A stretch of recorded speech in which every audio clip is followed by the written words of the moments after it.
Has been red hot, 14 for 27 during this hit streak.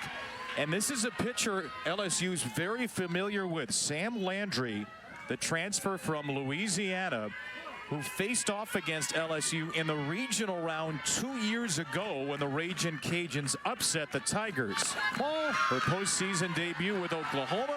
It begins with ball one at 11:02 a.m.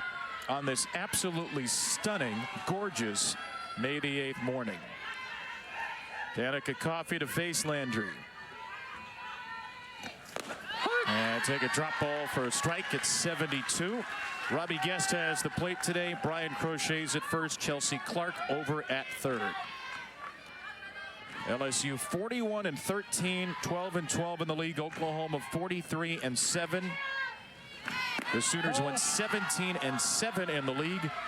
And this is their first meeting of the season and their first postseason meeting since the Women's College World Series semifinals in 2016.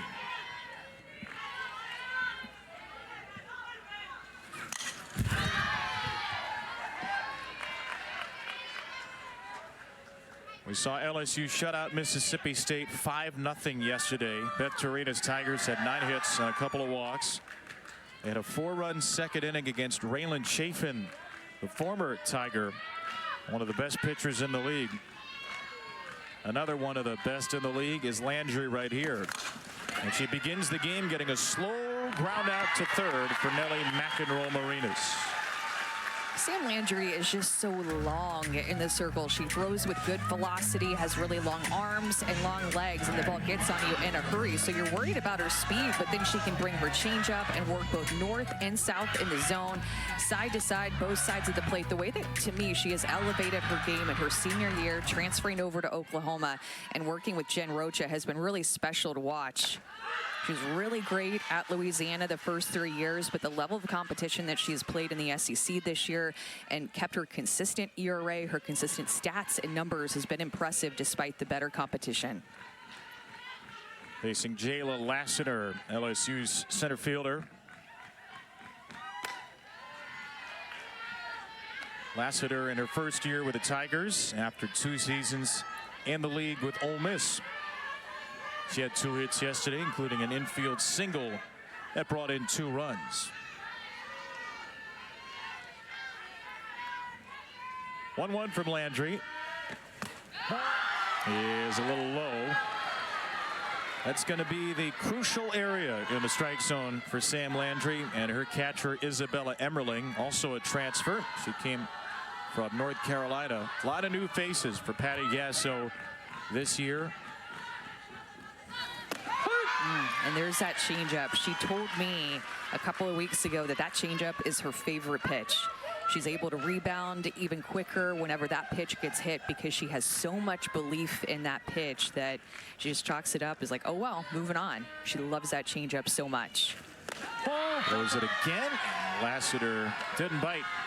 3-2 for the Tiger Jr. It's brought some speed, some swagger, and some confidence to LSU. Jayla Lassiter trying to bring them the game's first base runner. And she won't. Landry triples up. There's that favorite pitch. It is her changeup. She throws it right at the bottom of the zone. Perfect location. Lassiter way out in front of that pitch. She's going to throw her drop ball more this season than ever before in her career. It's her most used pitch at Oklahoma this year. Alongside that changeup, she'll work in her screwball and her rise ball, which is her best chase pitch out of the zone. And when you look at her numbers from the first 3 years at Louisiana to Oklahoma in terms of pitch usage, she's really transformed into a pitcher that relies more on changing speeds and goes more vertical up and down with her rise ball and drop ball instead of more east to west with her curve and screw. And there's her screw. I mean, as a right-handed hitter, when you see 72 miles an hour right at your knees, right at the bottom of the zone, that's a hard pitch to get your barrel to. She gets a really good angle and cuts that pitch inside, a pitch that she has felt more comfortable throwing this year working with Jen Rocha. She's behind Macy Badgeron 3-0. And here comes Emmerling. with LSU's biggest hitter, Tori Edwards, on deck. Edwards has moved down to the cleanup spot, so obviously it's incumbent upon these LSU top 3 hitters for Beth Torina to give Edwards a first inning chance. Yesterday LSU went down 1-2-3 in the first, and then Edwards was hit by a pitch to begin a 4-run second. A 3-0 strike is in there after the meeting in the circle. Goes to that screwball whenever she needs a strike. Seems like she'll go to her screwball or her changeup whenever she needs a pitch to get back into the count.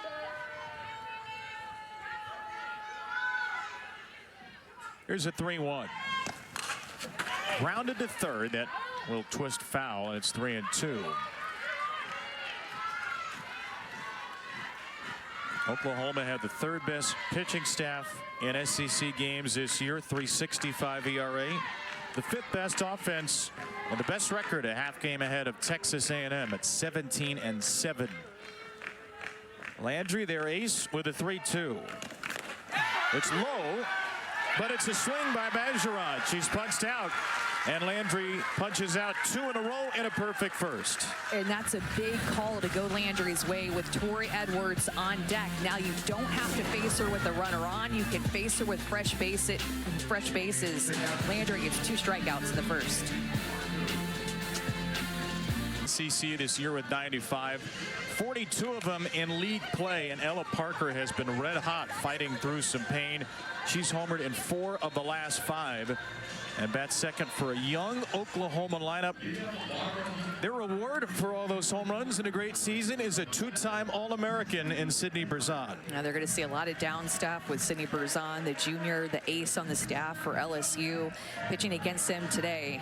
A lot of big games that Berzon has pitched in. This will be a big test for her today to go up against these disciplined OU hitters. First time Berzon has faced Oklahoma, a Sooner team that has lost 2 straight coming in. Dropped 2 of 3 against Florida over the weekend. And Berzon's first pitch is up off the glove of her catcher, Macy Bergeron, to the sophomore Cassidy Pickering. Likely All-American here. Pickering with an on-base percentage of .565 leads the team, slugging .843. And she has been death to drop balls this year as well, so could be a very good matchup for the sophomore from Humboldt, Texas.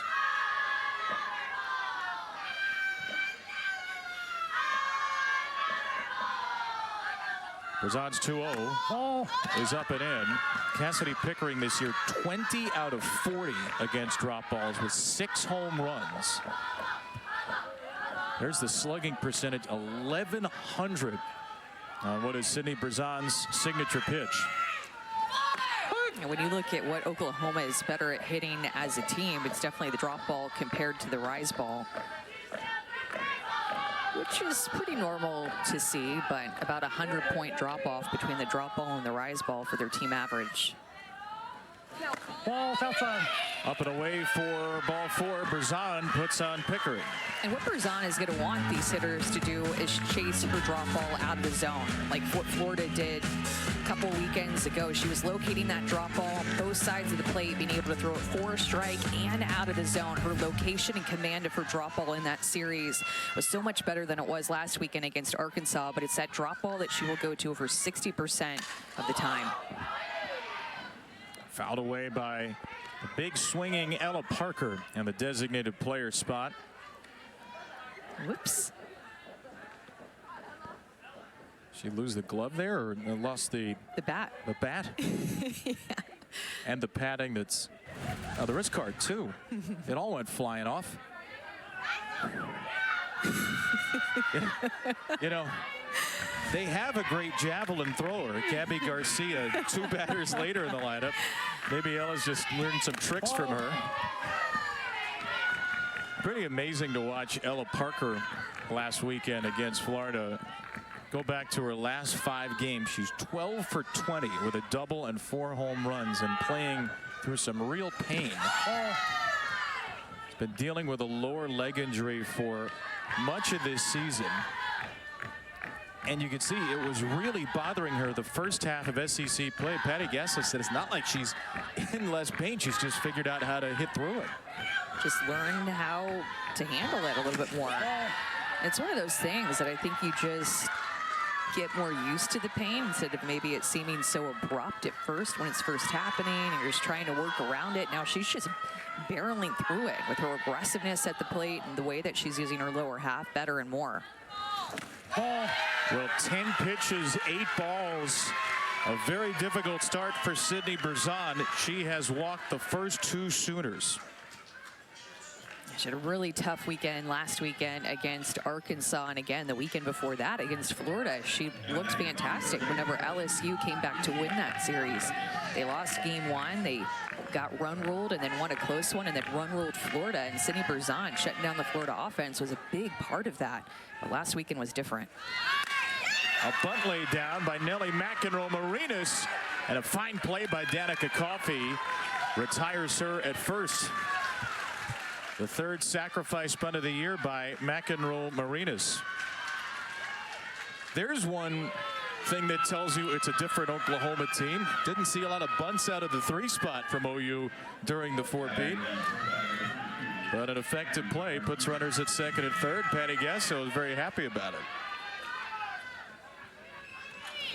Ball 1 low to the freshman Gabby Garcia.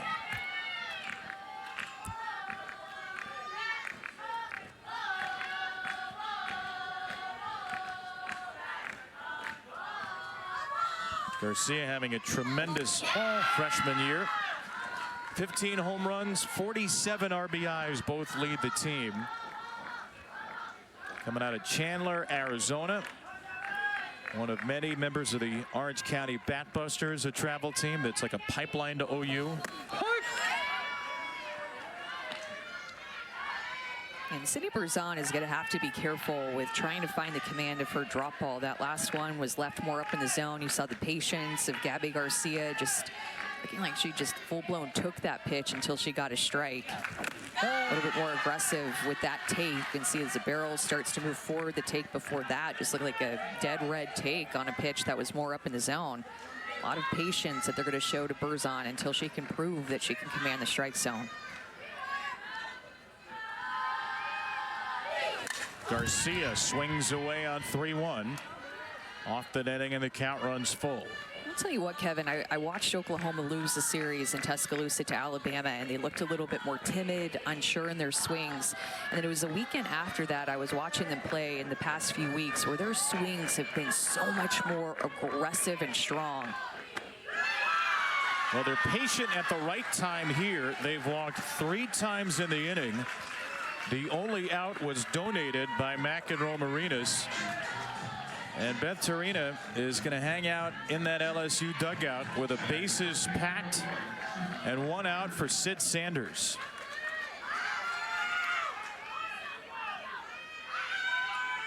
The only senior in the starting 9 takes ball 1.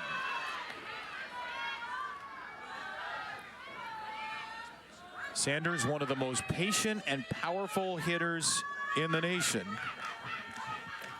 has the world at her disposal here. And she takes strike 1. And that's an off-speed curveball that Sydney Berzon threw very well in that Florida series too. Whenever she looked so strong in the circle, she did not just rely on her drop ball on both sides of the plate, but she also spun an off-speed curveball. A lot of these Oklahoma hitters are getting the very back of the box to combat that drop ball and make her bring it up. Sanders is hit by the pitch, and Oklahoma scores a run with 4 base runners, all via free passes. 1-0 Sooners in a wild first inning for Berzon. Trying to get this drop ball in the inside corner, ends up riding too far in, and just Sydney Sanders just wears it. Doesn't move at all, and you don't have to if the ball is fully in the batter's box. She knows that that's going to be an RBI in the first run of the game for OU. Ilana Agbayani takes a strike. Wonder how long Beth Torina will go with Sydney Berzon. They've had Tatum Clopton, the transfer from Oklahoma State, up all inning. 0-1 for the second baseman, Agbayani. A weak ground ball. Berzon goes home for the out. A 1-2 fielder's choice for out number 2. And Agbayani has some speed to get down the line. I think that Sydney Berzon just wanted to make sure, instead of rushing herself for a potential double play, that she for sure got that out at home. But that's an off-speed curveball that Berzon can throw for a strike. Got Agbayani to hit it off the end of her bat for weak contact. Freshman Sydney Barker takes a sharp strike 1. Barker's only making her 20th start of the year. 9 of her 16 hits, 4 extra bases, including a grand slam back in mid-February against Baylor.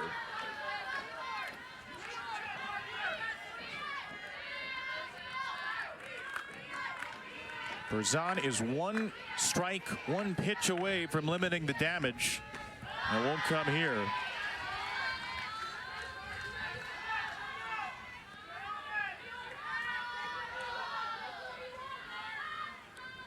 Three freshmen in the starting lineup for Oklahoma. Barker, the third of 3. He'll take one just off the corner. So much patience at the plate for Oklahoma. I mean, they know the strike zone so well.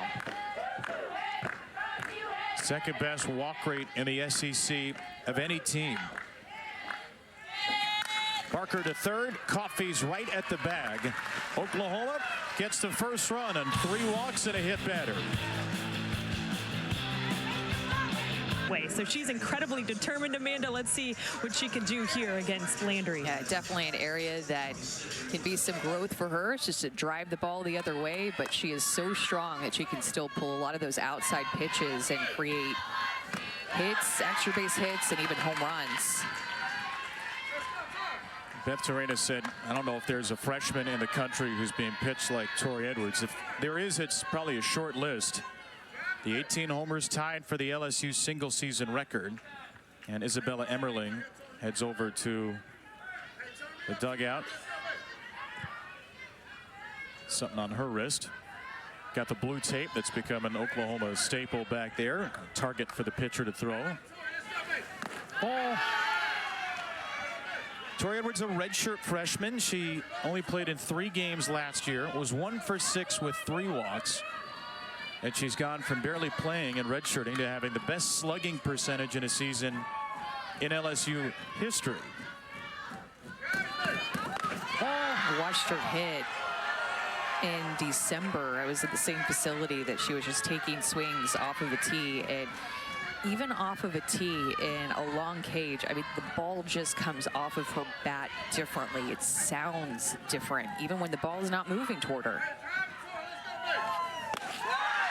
Way out in front of that, strike 2 from Landry. So 2 all-SEC players to be with a great matchup here. Landry has the upper hand and misses just above the dirt.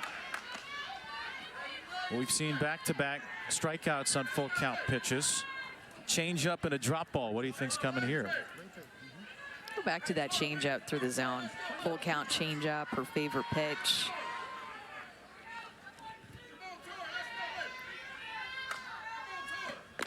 Oh, drop ball on the outside corner and a great take. Nerves a steal by the freshman to lay off that on 3-2, and she's got a leadoff walk. Yeah, both of these teams are figuring out the strike zone early. We're seeing a lot of drop balls thrown between Landry and Berzon, and not a lot of low strikes called.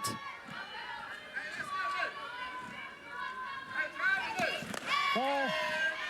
Remember, the 4-run second inning yesterday for LSU started when Edwards led off the inning by being hit by a pitch. So she gets a free pass of a different kind to set up Mackenzie Rudity. Ball. Someone who's been a little overshadowed by big stars in her time in Baton Rouge. Senior from Franklin, North Carolina, is a career .299 hitter, .404 on base, .489 slugging, just as steady as it comes.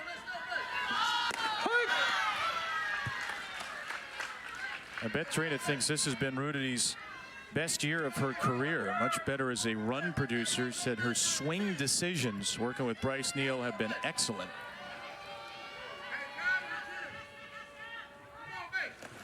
I think she gets overshadowed a lot, but just truly one of the more consistent players that you've seen start for the past few years at LSU. But of other names that she's always been plugged into the lineup with, especially that senior class that graduated last year. Now hit behind Tori Edwards. Rudity pops a 3-1 to right field. Parker's there for the first out.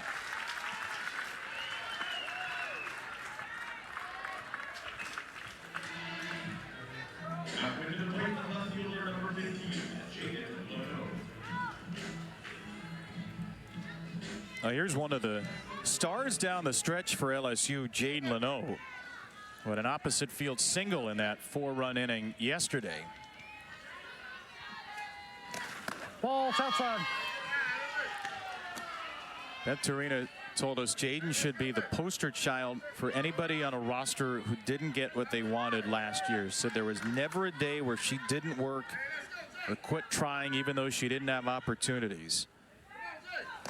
And fought her way into a starting spot this year. Yeah, and Jade Leno is a really cool story that Beth Torina told us about that I thought was kind of funny and gives a little insight into how long they've had a relationship for. She talks with hitting coach Bryce Neal there, but she was in 7th grade and committed to LSU the night before the early recruiting rule changed. And so Beth Torina said, I was talking to her on the phone, and she was working on dividing fractions and all this, more easy 7th grade type math is like what the conversations were about that she was having with Jade Leno because she was so young and committed to LSU. But then she couldn't talk to her again for 5 years. But she would go around the country watching her play travel ball, and she said she would always find the barrel. She would always get hits, and didn't talk to her for 5 years, and then finally got to talk to her again when she got old enough. It has grown a lot of respect for the way that she's tackled her freshman year and brought it into a lot of confidence this year after not playing last year.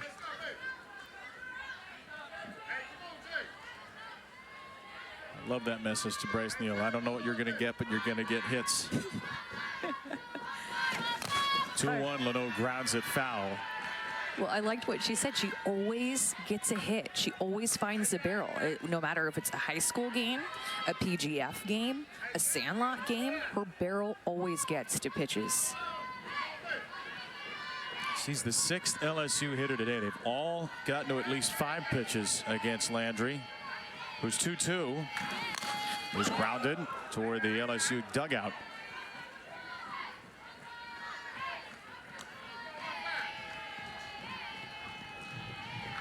Sam Landry has started either 2-0 or 2-1 on every hitter. 2 strikeouts, a walk, a ground out, and a fly out so far.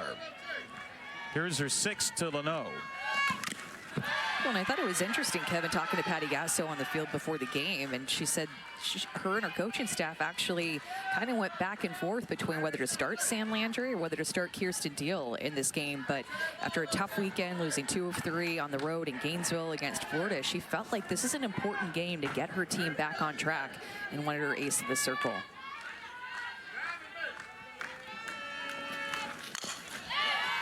And Leno's hanging in there against that ace. She'll see an 8th pitch at least.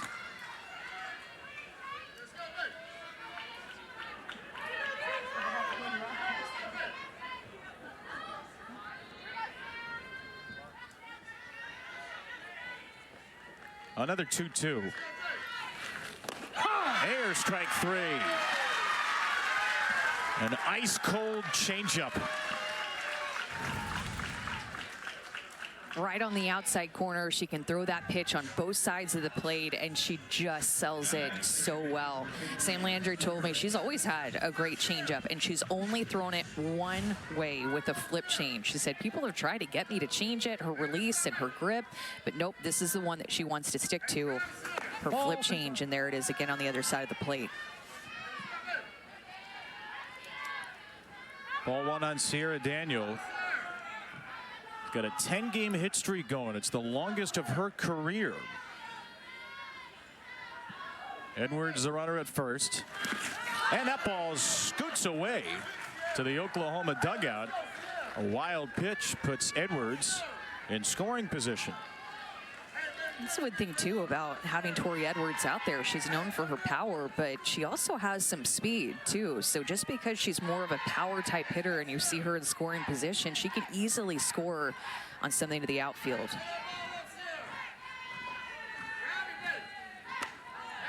It's a career-high 12 wild pitches for Landry, who's now behind 3-0 against Daniel.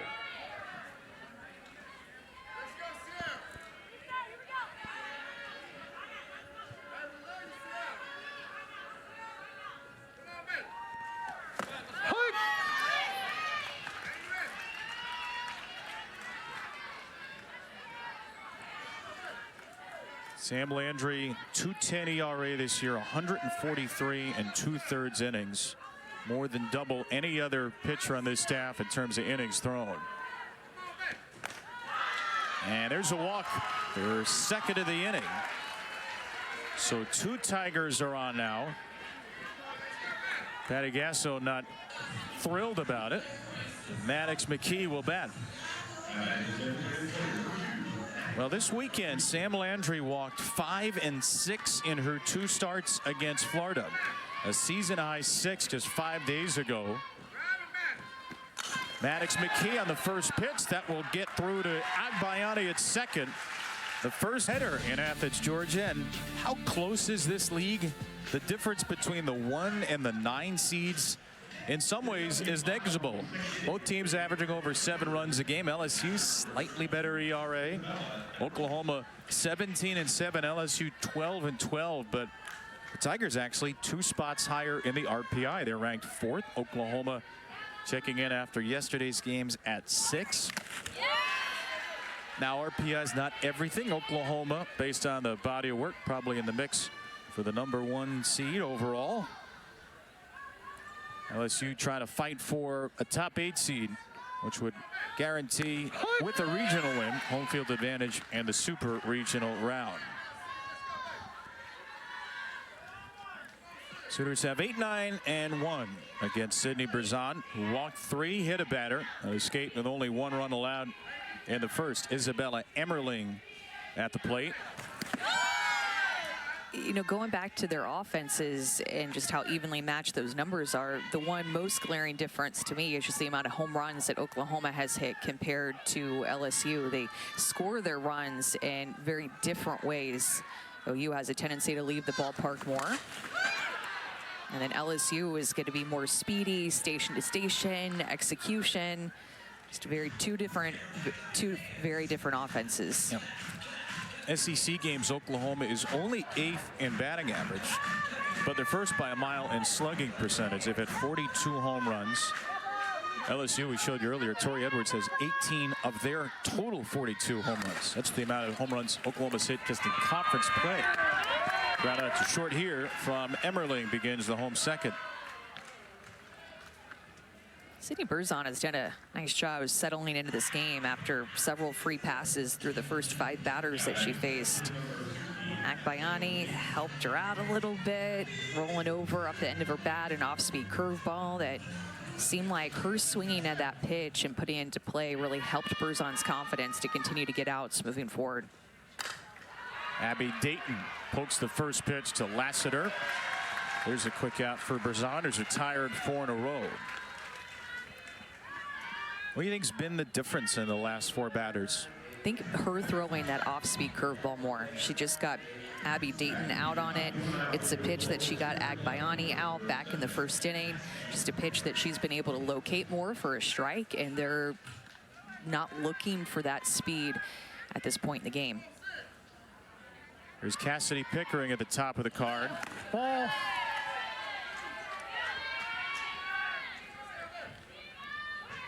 Pickering had the first of those 3 walks, plus a hit batter in the first inning. 15 straight game in the leadoff spot. It's a better drop ball, too. And that's a pitch to start paying attention to the second time through the order. It's a pitch she struggled with to have command through the first time in the order against OU, but it's a must-have pitch for her to still be able to go deeper into this game. Back-to-back strikes, and it's 1-2. Berzon coming off a weekend where she allowed 11 runs, only 4 earned, and 2 2/3 at Arkansas. Ball. And Bergeron couldn't pull that one in. Well, Berzon thought she was about to pick up a rosin bag and head to the dugout, thinking that was going to be a called strike. She was fully expecting it to.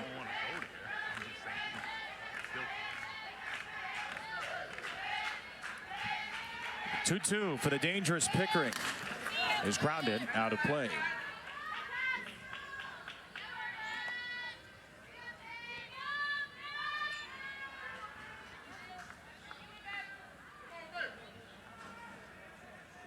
Sydney Berzon has been fighting through lots of bumps and bruises this year, not feeling 100%, battling through it in her 3rd year.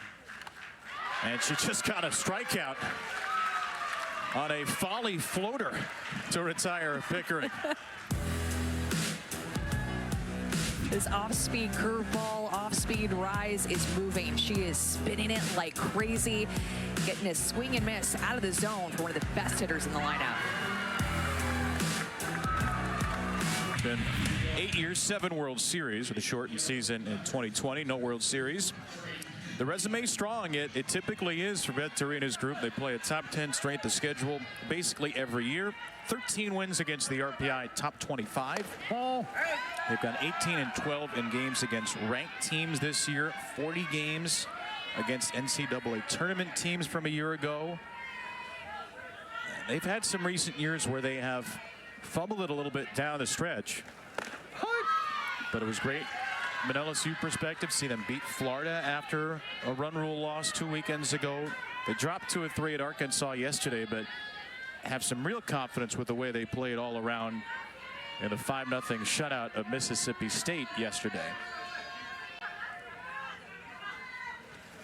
When Sydney Berzon is pitching the way that she's capable of, despite kind of fighting through a little bit of injury throughout this season, and Jaden Heavner is pitching the way that she's capable of, like we saw yesterday, this is a really good 1-2 punch that they're led with in the circle.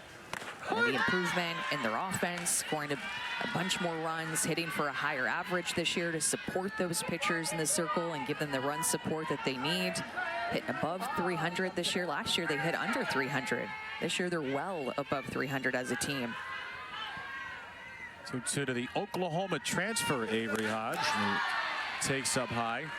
So how can this team break through in a way that others haven't? What could make this a World Series team?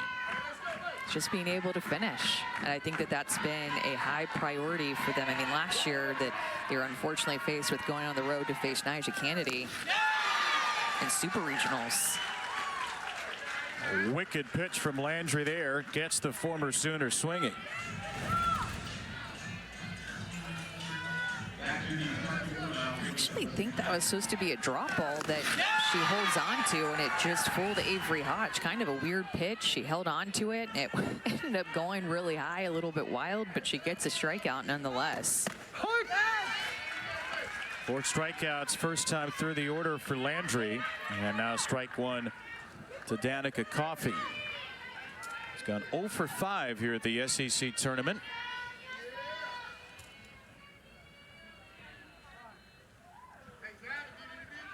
And when we talked to Bryce Neal, their hitting coach, he talked about how they're deprioritizing the swing a little bit more offensively, but a bigger emphasis on 3 pillars: high-level effort, high-level execution, and high-level toughness. And he said that we've put those things in place to uphold a standard to say, look, this is what you guys wanted to be as a group, and we're going to remind you of all of these things and hold you accountable, from hard 60s, how hard we run down to first base, to kind of measuring all these different things at practices and in games. But we're going to remind you that we've fallen short in the past of those things, and we want you to take ownership of those 3 pillars to be able to get back to the World Series and meet our goals. Yeah, they're aware that they've had some frustrating finishes to the year after hot starts year in and year out. 1-0 for Jayla Lassiter. Last season, LSU was the last undefeated team in the country. Started 24-0. They finished 44-17. They made it to the semis of the SEC tournament, but they only went 2-6 in SEC series. Lassiter to second base and swept up by Agbayani in a 1-2-3 for Sam Landry. Oklahoma roster. Tiare Jennings is still around the program right there as a grad assistant. She was part of that greatest senior class in softball history, winners of 4 national championships in a row. They've had to do things differently this year. Patty Gasso told us it is probably the first team she's had like this that's had to reload so much since all the way back in 2011. Again, Ella Parker a big part of this at the plate right now. Another way they've had to rebuild. It's a new team, a lot of new faces. They're in a brand new league as well. Big 12 or the big whatever it was before that for their whole history. Now they find themselves in the SEC with this new group. So things are a lot different for Oklahoma, including they're not playing in the state of Oklahoma. It's been 2,903 days since Oklahoma played a postseason game outside of their home state. You think about the Big 12 tournament was always at OKC, the World Series, OKC, and they always hosted a regional or a super since they went to Auburn in 2017, where they swept the Tigers in the supers. That's 85 consecutive postseason games that were a very short drive for OU. It's frankly hard to believe. 85 postseason games in a row in your state. It's obviously the advantage when the Big 12 tourney and the World Series are there, but we're truly in hardly charted waters right now for Oklahoma. Yeah, it's a mind-blowing stat, and they just made it all look so easy. I mean, it is such a big deal to grab a top 8 national seed when the bracket comes out. It's a huge deal, and that's what they've done every single year for the past 8 years. They've made everything look so easy, and it's been anything but easy for them. But it's how they approach the game, how they play under pressure, and again, how they play with the absolute biggest target on their back against everybody that they face. Down to third. That is just foul from McEnroe Marinas. It's a good swing off of the off-speed curveball by Sydney Berzon. We talked about her being able to change speeds more, especially at the end of the first inning and into that second inning when she went 3 up, 3 down. But said that Oklahoma wasn't looking for that speed. They were just not swinging at it, hitting not off the end of their bat. But that was a barreled up off-speed pitch off of Nellie's bat. Into short right. A pop out to Daniel. Amanda, you were talking about the pressure of playing at Oklahoma, and I was talking to Ella Parker about that, and she said from day one, when you step on campus at Oklahoma, they preach to you that you don't have to do too much. This is Oklahoma. There are stars around you. Now, you have to keep in mind, most of these players come from teams where they were the player. They were the one who needed to produce, but then when you come to Oklahoma, you don't have to try to do too much. So I think that frees hitters up to really not press, to just be confident, stick with their approach because they trust their teammates around them. Well, and especially with how Patty Gasso has utilized the transfer portal. We saw that Kelly Maxwell was the puzzle piece that completed last season. Gabby Garcia to the left, and Leno finds us in the sun. Sydney Berzon's really settling in. She's retired 8 in a row in this 1-0 game. Thank Patty Gasso, who is the next coach of the Olympic team in this cycle. And she's got quite the right-hander on her hands here with Sam Landry. Yeah, really been working the bottom of the zone with her drop ball and her changeup, able to locate it on both sides of the plate. Didn't mean to throw this pitch here, I don't think, but it still worked. 4 strikeouts for the first time through the order for Landry. Nobody has a hit in the game. That includes Macy Bergeron. Landry's now starting to get some quick outs after, as you heard Patty say, she had to work back from a lot of 2-0 counts.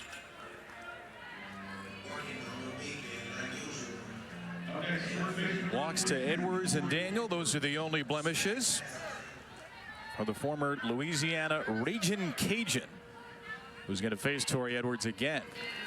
Bam! Start her with a swinging strike off speed for the second straight at bat. Tori Edwards coming off an 0 for 8 week against Arkansas. She did walk 4 times.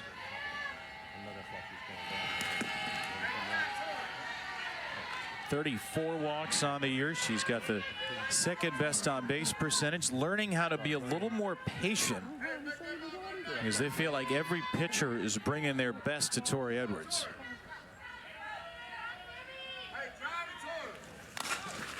A soft ground ball. Agbayani flips it just in time. And Sam Landry is getting a lot of soft contact, a lot of rolled over ground balls. You can tell that LSU has that changeup that she's working on in the back of their mind. They're caught in between speeds, not really able to barrel up anything.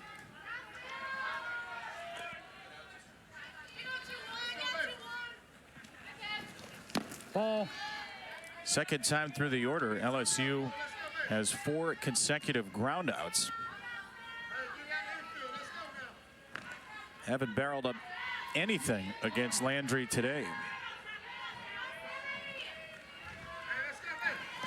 When you watch Sam Landry pitch, you know she always has those glasses on, and there's a story behind it. So she started wearing them her junior year of high school, and she said, I can't remember why I wore them on this day in particular, but it was a playoff game her junior year. She wore the glasses and threw her first ever perfect game. And so she literally can't even remember why she started wearing them that day, but because she threw a perfect game on that day, now she never pitches without them. She has black frames too, but those are for, like, you know, everyday life. The clear frames are for when she's out here on game day.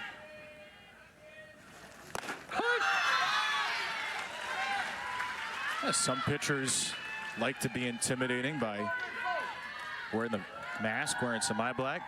Sam Landry just rocks the clear glasses, and it's working out brilliantly. As you can see clearly now, another inning is gone. 4 no-hit innings at that for the former Ragin' Cajun, still rocking LSU. She can see clearly now, the rain's gone, and she's working that drop ball. After 4 free passes in the first inning through the first 5 hitters that she faced against Oklahoma, Sydney Berzon has just settled into this game in large part to her off-speed curveball. Look at the spin on these pitches. It's an off-speed pitch. She's being able to also throw an off-speed drop ball at a different speed. She's being able to throw this pitch up in the zone. She can almost spin and locate and make any pitch an off-speed pitch, in large part to the fact that she grew up in a boarding school and had to practice a lot on her own. She pitched a ton into a catch net and had to almost become essentially her own pitching coach, and because of that she has a really good awareness on spin and body awareness and being able to just change tilt and change speed with just about every pitch she throws. Ball. Outside. 2-0 for Sydney Sanders here. Berzon has still not allowed a hit in the game, and she's retired 8 in a row.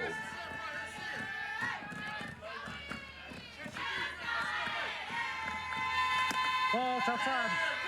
Beth Torina told us 2 years ago, Sydney Berzon can be whatever she wants to be. Player of the Year, All-American, national champion. She's already been an All-American twice. 3-0 is a strike. Well, and she can throw 70, but I think that she herself has had to push herself to be a different pitcher in the second half of the year, battling through some injuries. So lucky for her and Beth Torina, her pitching coach, who calls her pitches, she can change speeds like that. So not relying on speed the way that Sam Landry is and some other pitchers that we see in the SEC. She is going to spin the ball like crazy in all different parts of the zone and get hitters to look like that way out in front of it. Ball. And her 3-2 is just a little high.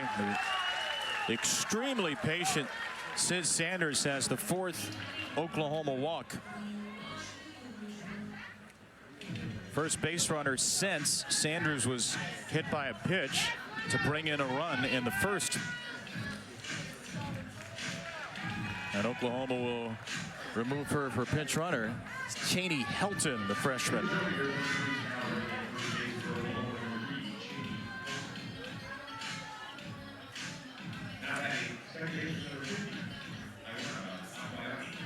BYU transfer Ilana Agbayani is next into the box.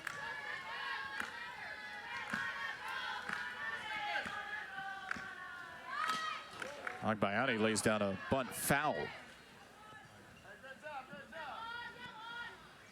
2 weeks ago, the SEC Player of the Week. She had a grand slam and went 6 for 8, drove in 5, and walked 3 times in a sweep of Texas.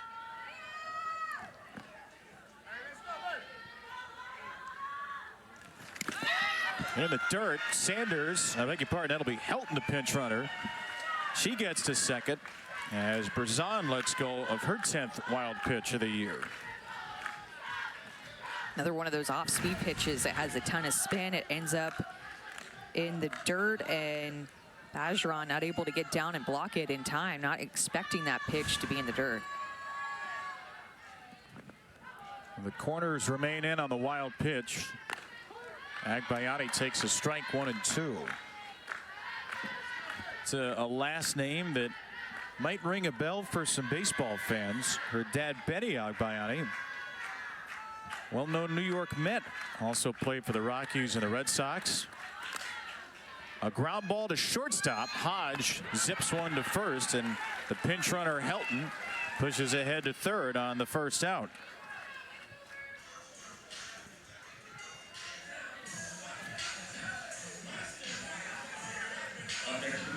So Berzon has still not allowed a hit, but Oklahoma could easily bring in the second run without needing a hit.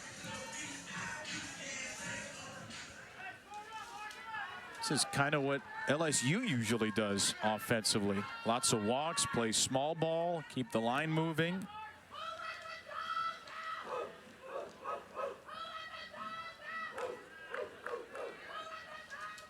Sydney Barker getting greeted with the Baja men who let the dogs out. Do you think that's because she has Bark in her name? 100%. Yes, absolutely. I was looking for the Georgia Bulldogs somewhere around here, but instead it's Sydney Barker, the freshman. Otherwise, it's a very weird coincidence. Softball dugouts are way too creative to let something like that be just a coincidence.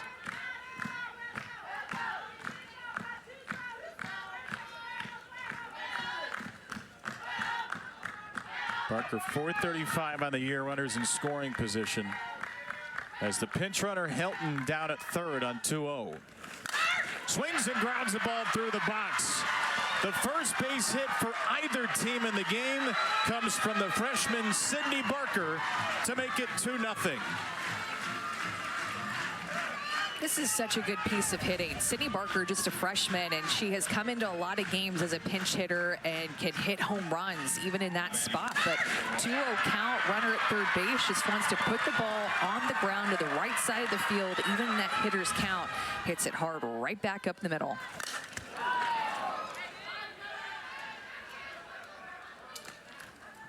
Sydney Barker out of Rockland, California. Oklahoma's had so much recruiting success from the state of California. She started this year at first base. She started at shortstop. She's in right field today. And she gives Oklahoma a 2-0 lead in their SEC tournament debut.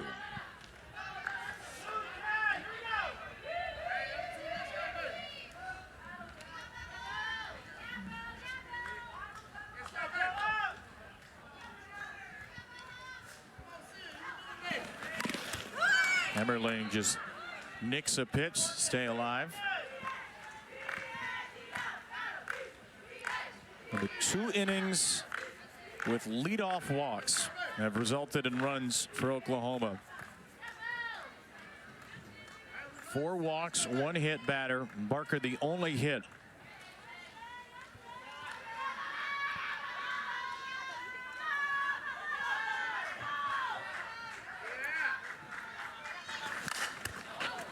pop-up on I've got the 0-2. ball. And that's Rudity from right. Emmerling 0 for 2.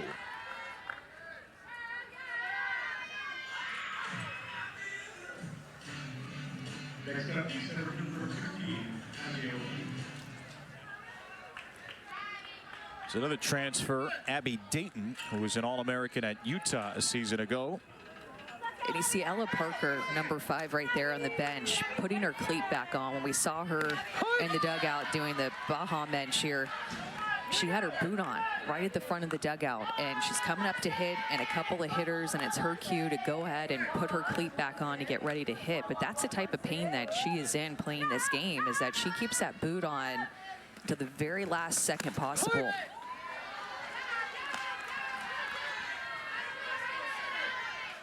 She's been dealing with this lingering lower leg injury, and she still played in every game but 2. Parker, who's now in the hole. Dayton, it's a half swing, slapped the other way for a base hit. Oklahoma's first 2 hits come from its 7 and 9 hitters. Abby Dayton is a big spark in this Oklahoma lineup with what she can do. This is an 0-2 pitch, and just gets her barrel down to this pitch. It's not pretty, but it works. Able to send it the other way, and an 0-2 pitch. Great barrel control by Abby Dayton, who can also slap, but swings away there. Patty Gasso took a timeout. So her offense will turn the lineup card over to Cassidy Pickering, who's going to bat for a 3rd time.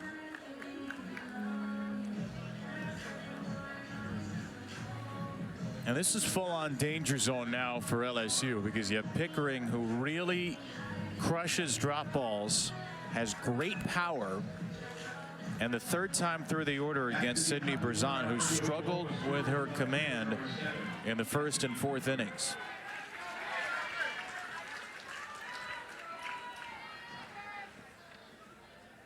Two on, 2 out. Strike 1 off speed to Pickering. Well, the last time that Cassidy Pickering was up, she chased an off-speed rise ball well out of the zone, so you know that she's wanting to come up and have a better at bat than what she did in her last EP. Ball, it's outside. Boy, that's a really close pitch. Pickering breathes maybe a deep sigh of relief that she's not down 0-2. Robbie Guest, the plate umpire, has it at 1-1.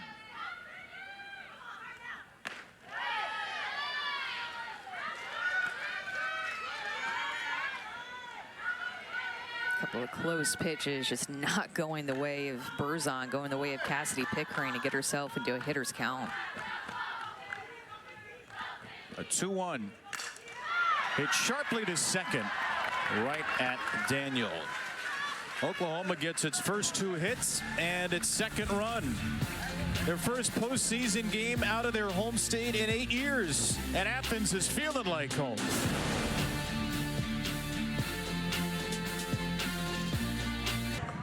A can't beat crazy style from Louisiana. That's great.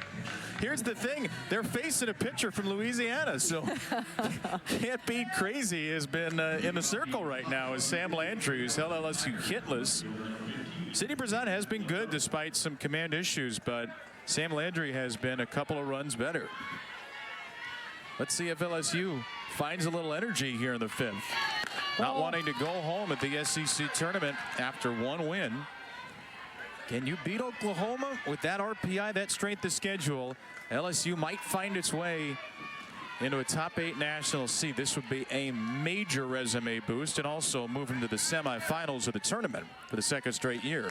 Well, I think right now the difference in the game is that when OU has gotten a couple of leadoff walks, they've been able to score them. When LSU had their leadoff walk to Tori Edwards back in the 2nd, furthest that she got was second base.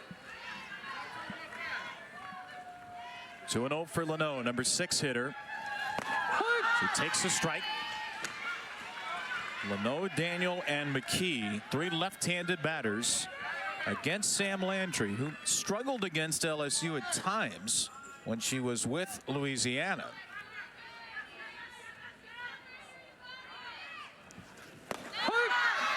Off speed, drops in for strike 2. 4 starts against LSU at Louisiana. Landry was 0-3 with a .750. Obviously a much different pitcher in her lone year in Norman. She's throwing mostly down today. She has the ability to go up with her rise ball, but this approach that Jen Rocha is taking with Sam Landry and pitch calling against LSU is to be more down with her drop ball and her changeup, mixing in her screw too. She really hasn't used her rise, which is her best chase pitch that she'll throw. She's just so whippy.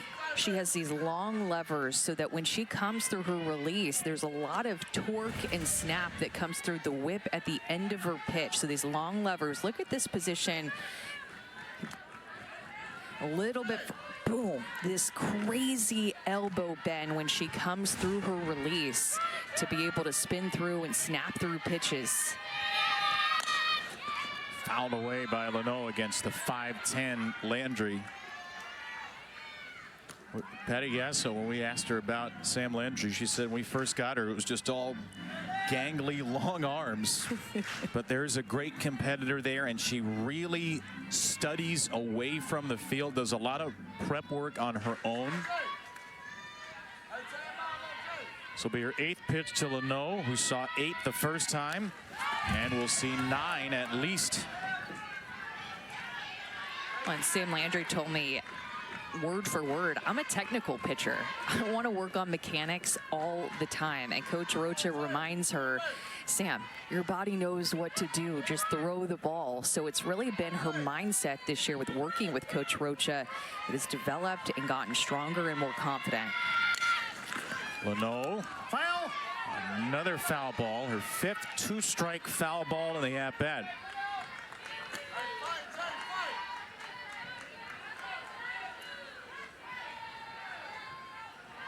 Jane Leno is going to see an 18th pitch in 2 plate appearances. It's another 2-2. And it's finally strike 3. A little more elevation there from Landry for her 6th K. And when you see 72 up and on your hands like this, it feels like 78. That is such a hard pitch to get to. You saw Emerlane take out her leg, get low, expecting a drop ball more down. It kind of cut into Leno, and it just worked. Look at that snap when she comes through. The ability and mobility of her elbow when she comes through her snap. She is just so whippy. It's a couple of drop balls that have escaped her up in the zone for strikeouts. Both to lefties. Daniel a bunt foul, and it's 0-2. Okay, and the funny thing about that drop ball is that she never believed in that drop ball. Jerry Glasgow at Louisiana would tell her all the time, hey, your drop ball is really good, but she just did not believe in it. And so it was a pitch that Coach Rocha really wanted her to focus on and told her, look, just don't get frustrated with it. Just throw it. You have your rise ball. Let's focus on your drop ball. And it's been the pitch that she's thrown the most this year. Ball, outside. Had Jerry Glasgow not left Louisiana for Texas Tech, we might not be seeing Sam Landry. Said she wasn't planning to transfer until that. Oklahoma had a roster spot open for veteran pitcher. Sam Landry filled it. Well, and it made me laugh because she told me it feels good to trust a pitch that I've hated my entire life. And when she got to Oklahoma, especially at the beginning of the year, nobody was prepared for that drop ball. So it gave them a completely different look to go at opposing hitters that thought that they, knew her really well, knew what they were going to get against her. And then in comes this drop ball, and it's like, hello, 72 down in the zone, tunneled with the change. There's a rise ball or a little bit more upspin. She just hasn't had to do that a lot today. She's been more down.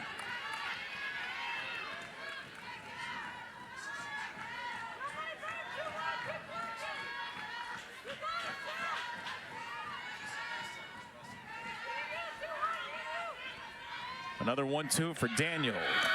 Ball. That's low.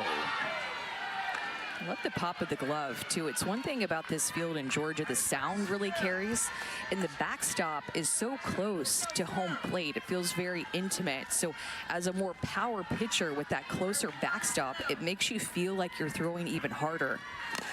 think that we've seen even Jaden Heavner look really confident, more of a harder thrower. I think that you're seeing the pitchers that throw with a little bit more velocity really like how close that backstop is that surrounds them, because when you're pitching and you sense that backstop behind your catcher, it just makes you feel like you're throwing harder to your catcher. And as a power pitcher, you love to hear the glove pop.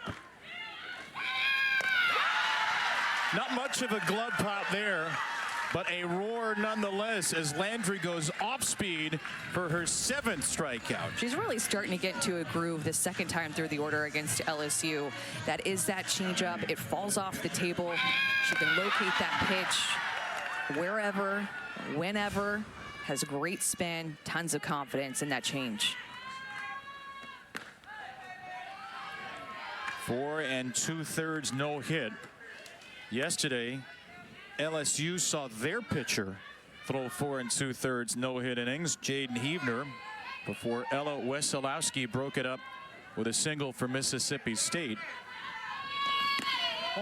And Maddox McKee is trying to be today's version of Ella Wesolowski. Jaden Heavner finished with a 1-hitter, 2nd SEC pitcher to do that at the SEC tournament.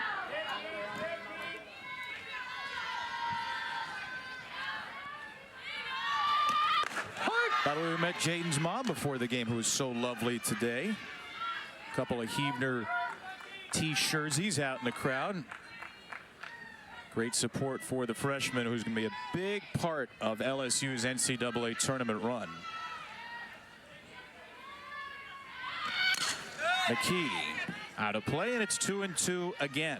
Yeah, all these teams are just going to be so excited not to face an SEC team, at least for a weekend. Not going to face each other in regionals, because that's how the rules work, is that you're not going to face anybody in your conference regional weekend, but you may have a weekend off, and I bet we have some SEC matchups and supers. 2-2 pitch, up in the air to right. I've got the ball. Sam Landry, SEC tournament debut with 5 no-hit innings. Sam Landry, the ace, the All-American, the draftee to the pros, playing her first SEC tournament game and spinning it like crazy. Who faces Texas tonight. Ole Miss beat Florida in extras last night, and then Texas A&M, South Carolina. So the 2 SEC newbies, Oklahoma and Texas, their debuts in the SEC tournament today. Wall-to-wall action, amazing quadruple header of softball for you. And Oklahoma with a 2-0 lead in our first of 4. I think on paper, we'll see how these games go. On paper, Tennessee, Arkansas. Ball. That's the matchup that a lot of us are looking forward to the most. See if we get Carlin Pickens for Tennessee, who's going to be the SEC Pitcher of the Year, against Bree Ellis for Arkansas, who will be the SEC Player of the Year. And those two are certainly in the mix for the best player and the best pitcher in the country, period.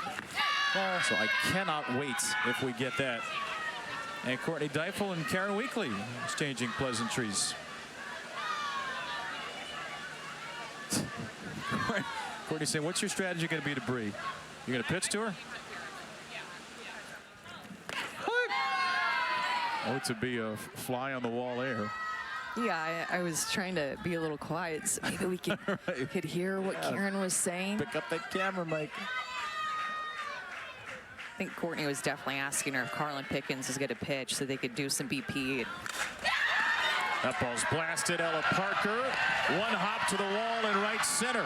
And the Oklahoma slugger has her first hit, her second time on base, and a leadoff double off Berzon. Remember, in between at bats, she goes to the dugout and she puts a boot on and then puts her cleat on to get ready to hit. Look at her get her barrel down to that pitch and underneath this drop ball. When you're facing a drop ball pitcher, that's what you're thinking. It's going to be a little bit lower than what I see coming out of the hand. I'm going to get my barrel down to that spot. She barrels it up for extra bases. Double number 16, the most on the OU roster. McEnroe Marinas gets under this one to left, and Leno gets to it.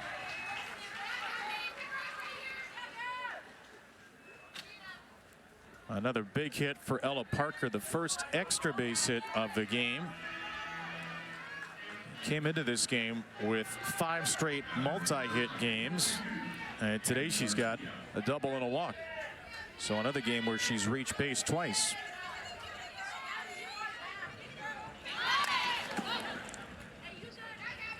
Guys, I have a question.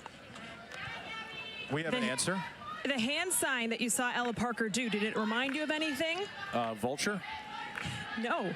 How about some gymnasts? This is an ode to the OU women's gymnastics team, national champions. So I love the camaraderie between sports. We celebrate them on second base. That's very good. That does look like a gymnastics pose. You got to stick it, you know, arms out, stick it. Yes. I don't know about you, but I have a really good one-handed cartwheel. You do? I've never seen that. I'll show you later, maybe in between games. You really do? Yeah, I'll show you. This is not a bit right now. Strike 3 to Garcia, 2 away. Wow, I'm learning new and exciting things every day about you. You love foul balls in the booth, and you do a one-handed cartwheel. Under hit on that bit. Second strikeout for Berzon, trying to work around the leadoff double. Boy, if she could do that, if you can work around a leadoff double against the heart of the Oklahoma order, could give LSU a real boost with their 9-1 and 2 hitters coming up in the 6th. Sanders has been hit by a pitch to force in a run, walked and scored a run, and takes ball 1 here.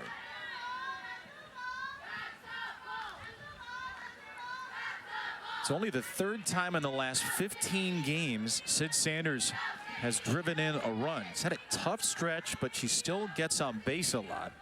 Well, she's just been so patient. She takes a lot of pitches, low swing percentage, takes a lot of close pitches too. Already hit by pitch and a walk today, a couple of free passes to find her way on.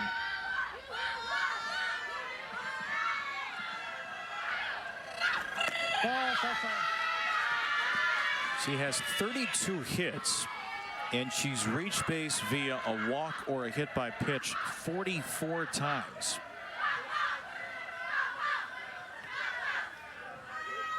Dangerous hitter here. Dangerous count.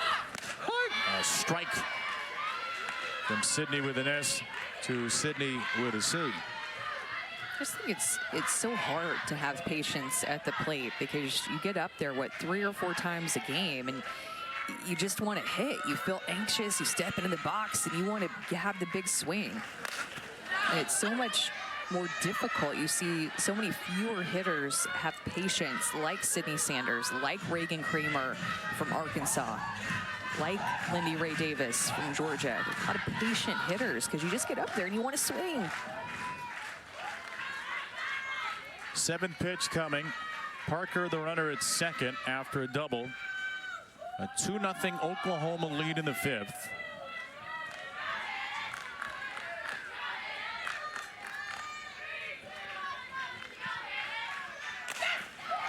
Lifted to left. Leno chases it out toward the wall, and it's gone.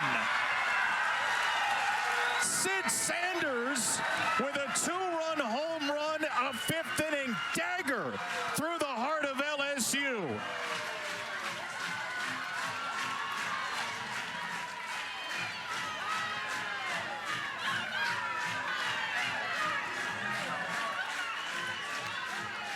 It really is a dagger, especially that it comes off of Sydney Berzon's changeup. So we've seen off-speed curve. This is a changeup right over the heart of the plate.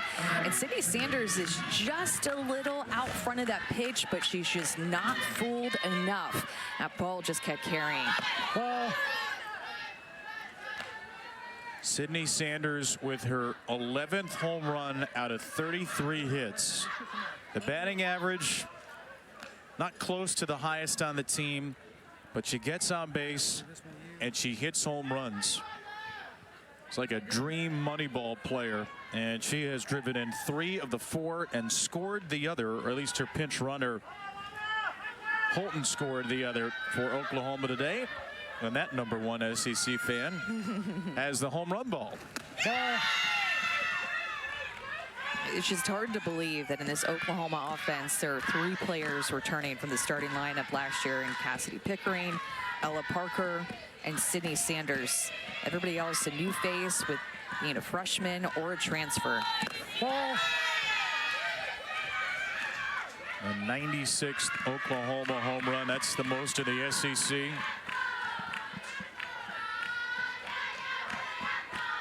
They've turned Athens into OKC Southeast for the morning. They're in one to Agbayani. Back-to-back games with a home run for Sid Sanders, who had 21 of them as a freshman at Arizona State, broke the single-season record, and has had a terrific career at OU. Hard.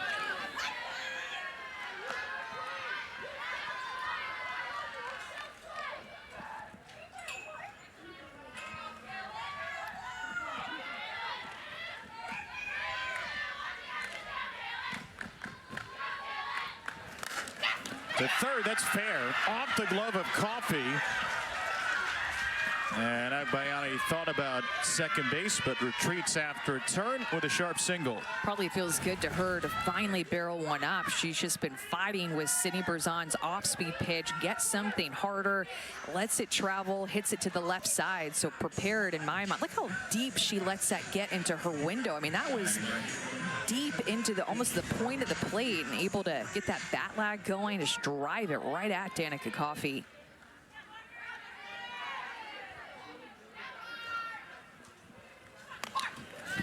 That's off the end of the bat of Sydney Barker.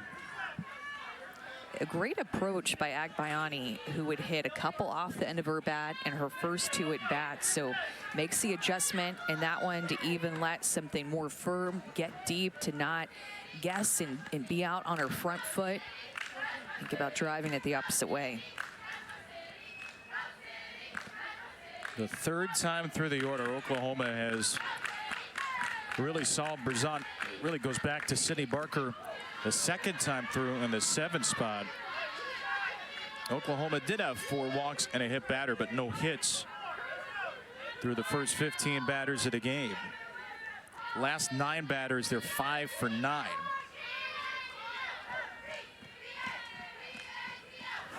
Ball. Barker takes ball 1. Just 100 pitches thrown by Sydney Berzon. Just in the bottom of the 5th inning. Oklahoma taking a ton, a lot of free passes, a lot of hitters getting extra ABs because of those free passes.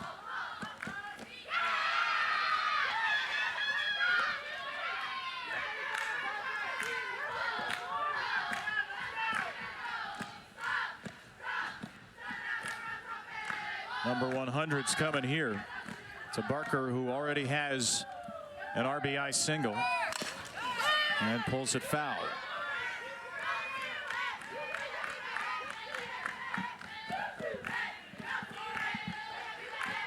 And Patty Gasso told us before the game she felt like Oklahoma was wasting innings at Florida, not scoring in the first 3. They got off to a good start with the first inning run. Were slowed the next 2, but a run in the 4th, 2 in the 5th, and a commanding lead into the 6th. I mean, it really is a dagger. 2 out, full count, 2-run home run when it looked like LSU was going to get out of the inning. The senior Sydney Sanders hits a 2-run bomb to extend their lead.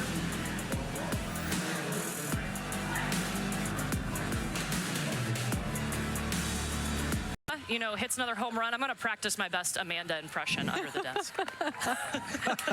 Oh, man. It's a good place to be. You know, in Texas, Duck and cover Scarborough. we practiced tornado warnings, and that's what you did. You got underneath the desk. We practiced that in Texas growing up. So I guess I was just reliving memories, dodging foul balls. Happy childhood memories on the foul ball yesterday.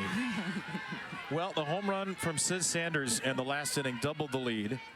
And now Sam Landry, who's not allowed to hit, has a lead of 4 runs. Avery Hodge, the Oklahoma transfer.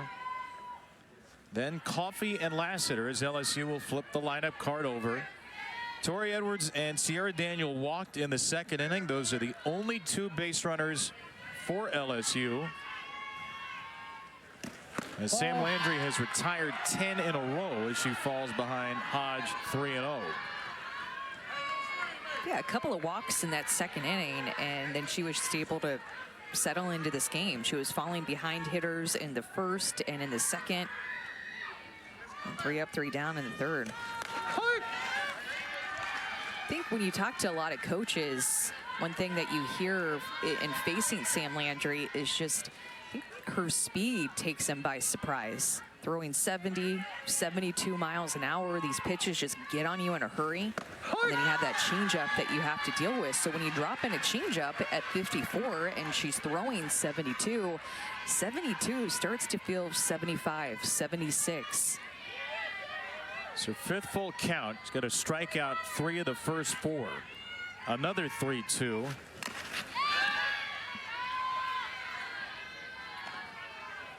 Avery Hodge, a 2-time World Series winner at Oklahoma, started 25 games for the Champs a year ago, had 4 hits, couple of doubles, some big moments at the World Series last year.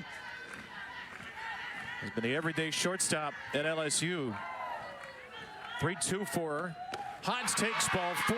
It's the 3rd walk for LSU. First since that second inning that I just mentioned, but she's just really been filling up the bottom of the zone with her changeup and her drop ball.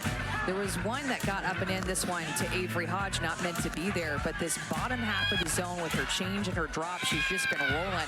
Both sides of the plate kind of leaning more on that glove side with all the left-handed hitters that LSU has in their lineup. She is not scared to go inside. Ball. Are you seeing LSU try to adjust? I don't really think so. What should they do? I just think it's been hard for them to pick up her changeup and her speed. I think that's why she's so good. The first time that you face her, remember, these two teams didn't face each other in the regular season, so it's the first time. Well, they did face her when she was at Louisiana, but she's just such a different looking pitcher than what they saw before. So I think when her changeup is on and she's throwing with this good velocity like she is, she's just hard to pick up out of the hand.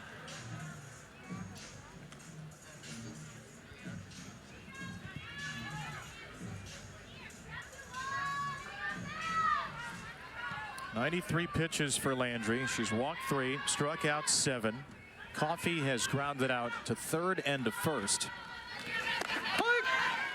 You know, Sam Landry talked to me about getting into the portal and the timing of it, and with Jerry Glasgow taking the job to Louisiana, she said it just was not an easy decision for me. My parents are my biggest supporter, and Louisiana was just an hour and a half away from her hometown.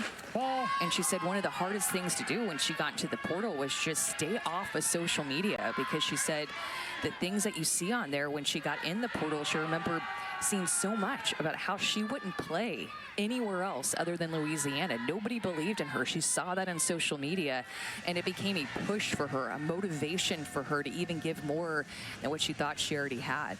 But seeing that kind of external motivation that she would never make it here was something that moved her. Well, she's in some trouble here in the 6th. Jen Rocha is out to talk with her pitcher, and Patty Gasso brings the rest of the infield together. Beth Torina told Taylor, she told her team to be a little more like that crazy Louisiana team, bring some energy. They had long at-bats in the 5th inning. They saw 23 pitches, but went down in order.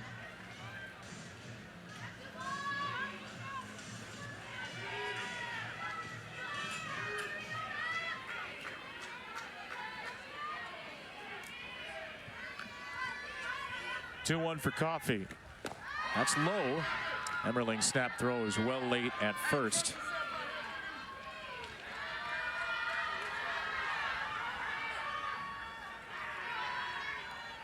Danica Coffey 0 for 6 at the SEC tournament. The future pro in the AUSL.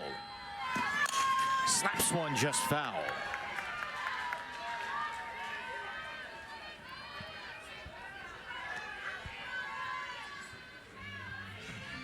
These two are actually going to be teammates in the AUSL, both for the Volts. Landry was the first overall pick. Coffey went 11th. Just in case there's some trouble, a couple of Oklahoma relievers are up. Coffee toward the middle, grabbed it short, beautiful glove flip by Garcia to get the first out. These middle infielders are so quick. Garcia and Agbayani, they get such good reads off the bat, take such good angles, and Gabby Garcia able to move up the middle of the field, little toss right out of the glove. Boy, what a smooth operator she is at short.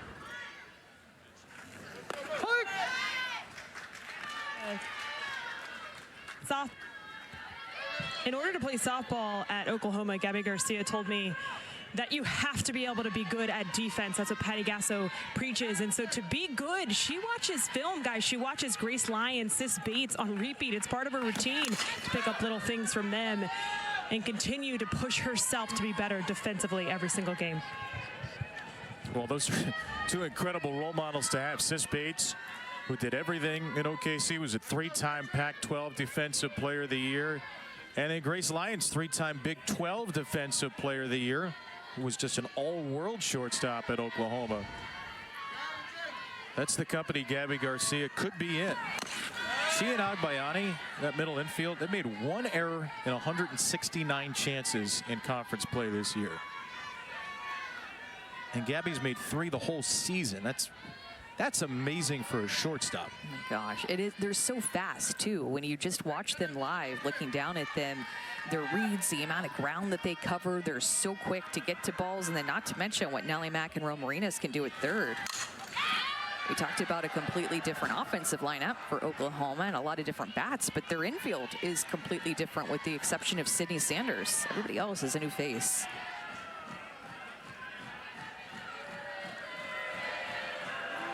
Patty Gasso was a shortstop. She loves defense. 0-2 for Lassiter.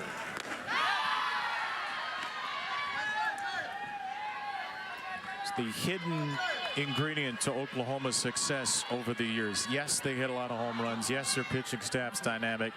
They're always among the best defensive teams in the nation. This year, no exception. Well, as good as the infield is, I feel like Oklahoma's outfield has always stuck out to me. The way that they play balls off the wall, their throws, communication, knowing exactly where to do when somebody is trying to take an extra base on an extra base hit. They work on defense tirelessly with Coach Gasso. By the way, they've got a new outfield configuration here in the 6th. Hannah Core has come in to replace Barker. She's in center. Dayton moved over to left, Pickering to right.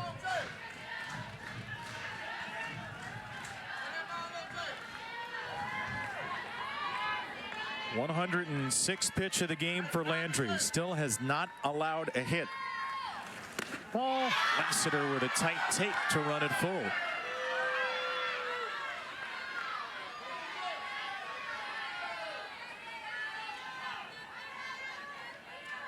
Another marathon at bat. Landry's won nearly all of these. Her 3-2 for Jayla Lassiter is grounded to third. McEnroe Marinas, that was a low hop, and her throw pulls Sanders off the base. May not have been in time anyway, and the Tigers have 2 on. That could well break up the no-hitter because of the unusual second bounce. Right, bounce 1 and then bounce 2 that just took a bit of a right turn. She was expecting that second hop to go as high or maybe even half as high as the first one, and it just stayed low and then took a right turn. Had crazy spin off of the bat of Lassiter because of the spin of Landry that she pitches with.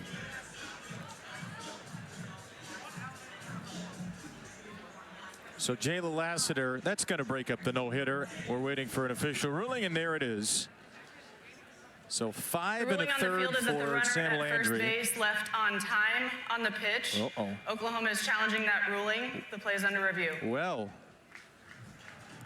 let's see if this indeed is going to be a 2-on-1-out situation. Oklahoma challenging if Danica Coffey left early from first. After review, the call is upheld. The runner left on time. That is Oklahoma's first challenge. I love Birmingham. I love it. Why waste time if the call is easy? That's all. Can't leave until the ball leaves the pitcher's hand, and you can tell the ball is well out of her hand, and her toe is still on the base. That's a quick turnaround of a call. So we still have never had a solo no-hitter at the SEC tournament. Jaden Huebner 7 outs away yesterday. Sam Landry 5 outs away today. And now, if Macy Bergeron reaches, Tori Edwards, lingering on the left of your screen, will be the tying run. The best home run hitter in a single season in LSU history, tied with Bianca Bell at the moment. And it's 2-0 for Bergeron.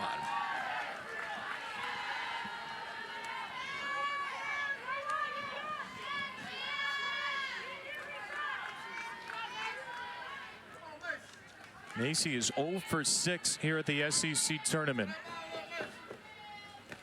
And she is in a 3-0 count.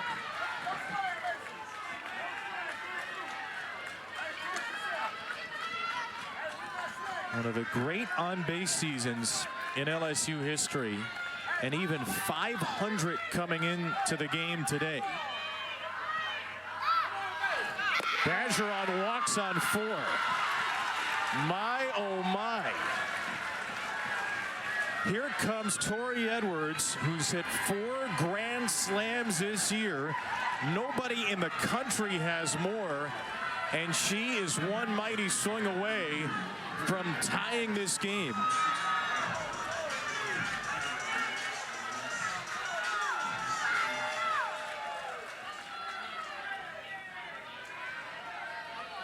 Bryce Neal and LSU want to take time here to get a pinch runner in for Bergeron at first.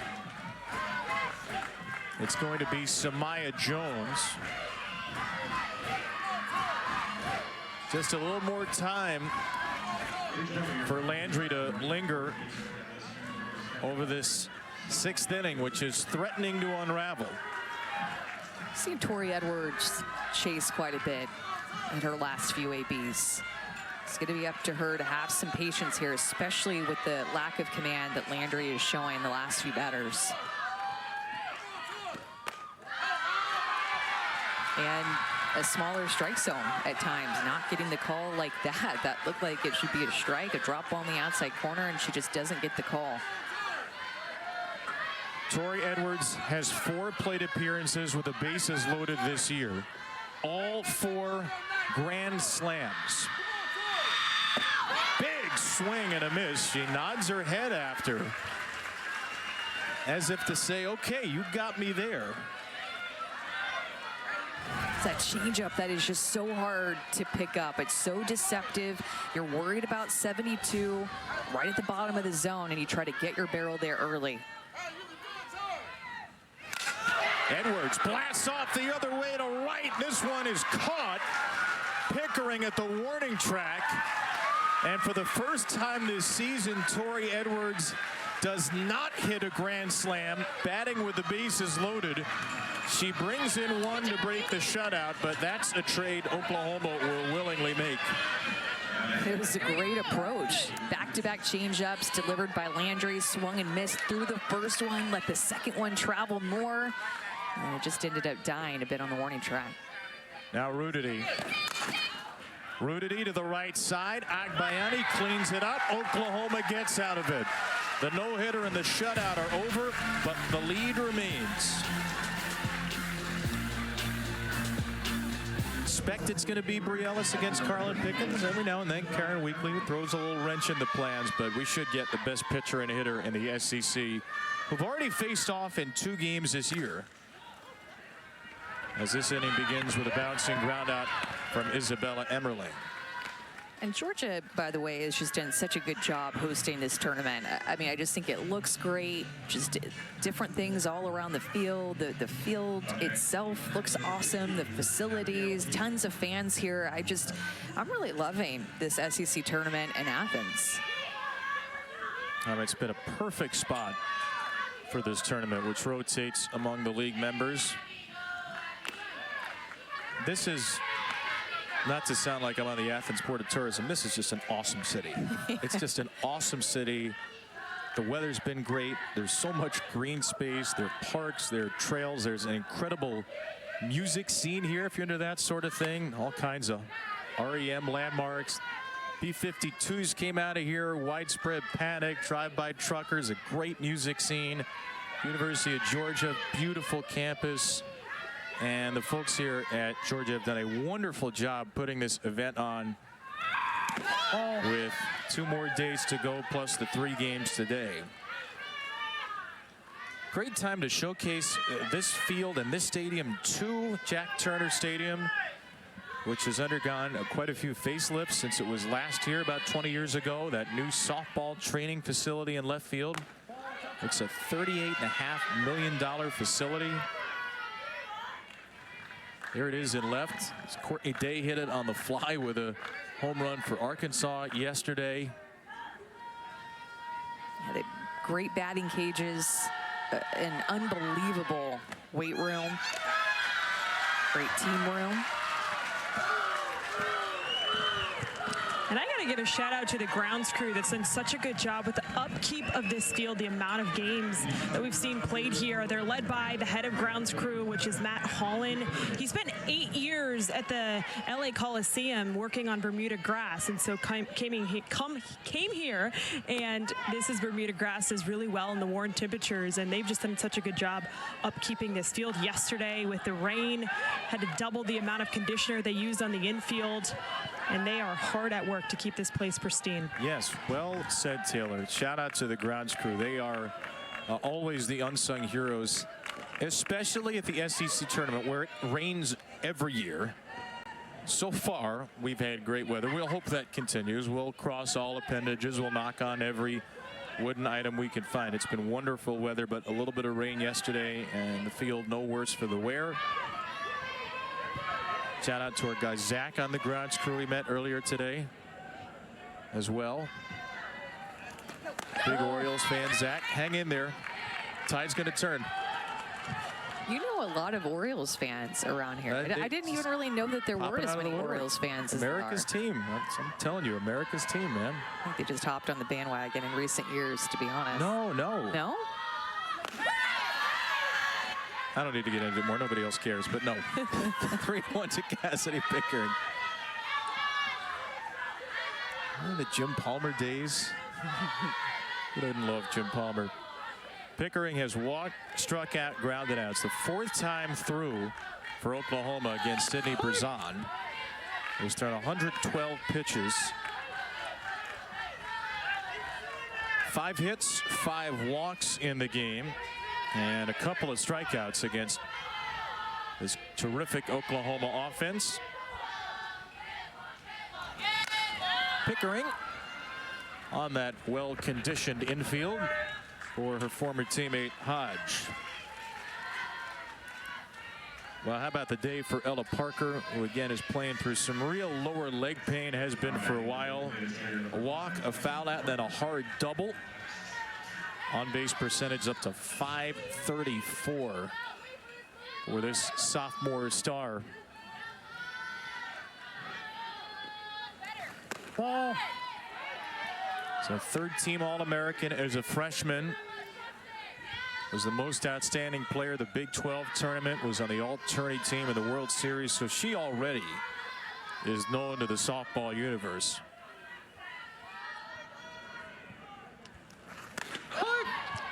She might have something to say about the Orioles being America's team, because her uncle is Dave Roberts, the manager of the Los Angeles Dodgers, the reigning World Series champions, mind you. Also, Ella, when she's not at OU, works at a facility in Los Angeles with a lot of big leaguers. One of those, Pete Armstrong, who's having an all-star caliber season with the Cubs. And I was asking Pete about Ella, and he said, I think I need hitting lessons from her. She's such a stud. So a lot of Major League Baseball players have a ton of respect for Ella Parker. Well, and she's fun to watch. She can hit for average. She can hit for power. She takes her walks and has a little bit of speed, especially when her legs are feeling good. And love to see that smile too when she steps into the box. I mean, it's just so hard to believe that she's just a sophomore. It feels like she's been around for forever. .415 a year ago. OPS over 1,200 as a freshman. Lobs this one to the screen. Every swing, a chance for something explosive.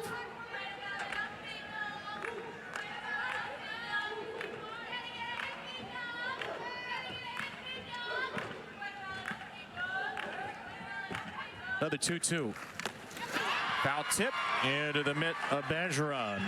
Shut down 6 for Berzon. LSU needs 3 to tie.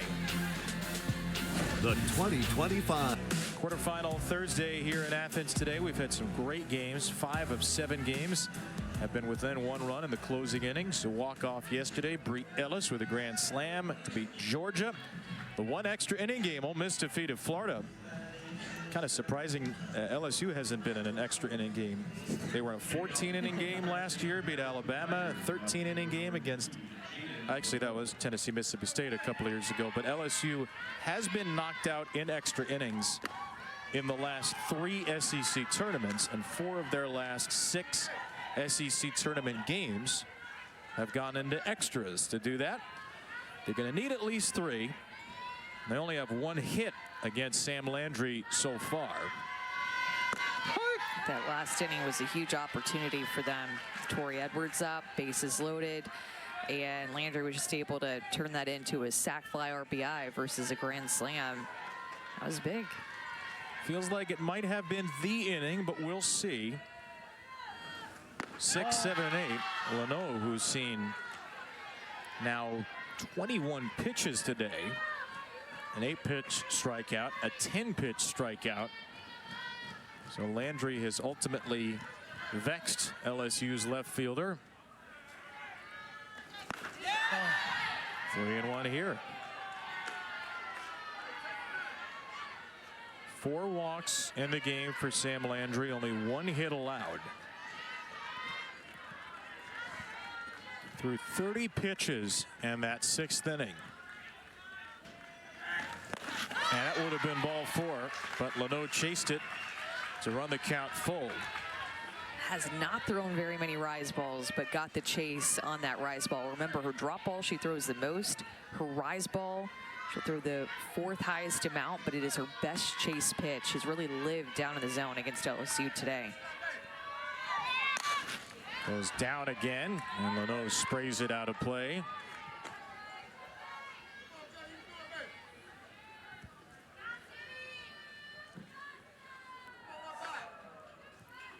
.121 pitches for Sam Landry. And this has been a really nice bounce back for after a tough weekend in Gainesville. 11 runs, 7 earned, 11 walks in 14 innings.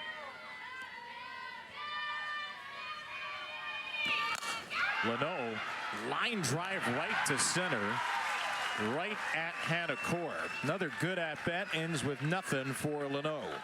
Something to me, to your point about Sam Landry having a tough weekend, she's had, a few of those moments this year, but when we think about her next game with the potential of Carlin Pickens pitching, she was last year's SEC Pitcher of the Year, likely this year's SEC Pitcher of the Year as well. It's just her consistency with every game that stands out to me with Carlin Pickens. Little blooper to left and a lunging catch. Abby Dayton takes one away from Sierra Daniel. There's so many fans behind that left field fence that had a front row view right here of Abby Dayton covering a lot of ground. Hannah Core taking the long route behind her to have her back so that she could go harder, took a good angle, and make that play for her pitcher for the 2nd out. Here's Maddox McKee, the last chance for LSU.